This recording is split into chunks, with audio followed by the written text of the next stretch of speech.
ଆଉ ହଉଛି ତମର ସମସ୍ତଙ୍କର ଧାନ ଅଛି ଧାନ କୋଉଠି ହୁଏ ବିଲରେ ହୁଏ ବାପା ମାନେ କେମିତି ଆମର ହଉଛି ଧାନ କାଟନ୍ତି ଧାନ ବୁଣନ୍ତି ଧାନ ସମସ୍ତେ ଜାଣିଛ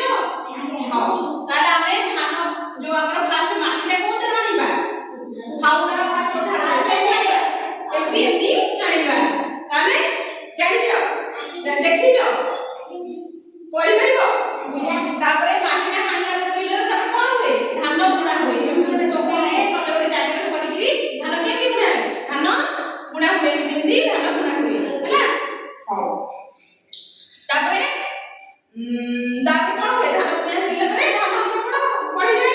ଧାନ ପଡ଼ିଲା ପରେ କଣ ହୁଏ ଧାନଟା ପାଚିଯାଏ ଧାନ କଣ ହୁଏ ପାଚିଯାଏ ତାପରେ କଣ ହୁଏ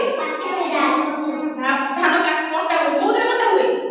ଦାରେ ଧାନ କଟା ହୁଏ ଧାନ କେମିତି କଟା ହୁଏ ଧାନଟା ଧରିକିରି ଦାରେ ଧାନ କଟା ହୁଏ ଜାଣିଛ ତାପରେ କଣ ହୁଏ ଧାନ ଗଛକୁ କଟା ହେଲା ପରେ ଶୁଖିଆ ଗଲା ପରେ ଆମର କୋଉଠି ଧୁଆ ହୁଏ ଆମର ଖରା ବାଡ଼ି ହୁଏ ଖରା ବାଡ଼ି ଜାଣିଛ ବାରି ଧାନ ଖରା ବାଡ଼ି ଥାଏ ତାଇଟା ଧୁଆ ହୁଏ କୋଉଥିରେ ହୁଏ ଟ୍ରାକ୍ଟରରେ ଧୁଆ ହୁଏ ଟ୍ରାକ୍ଟର କିଏ ଦେଖିଛ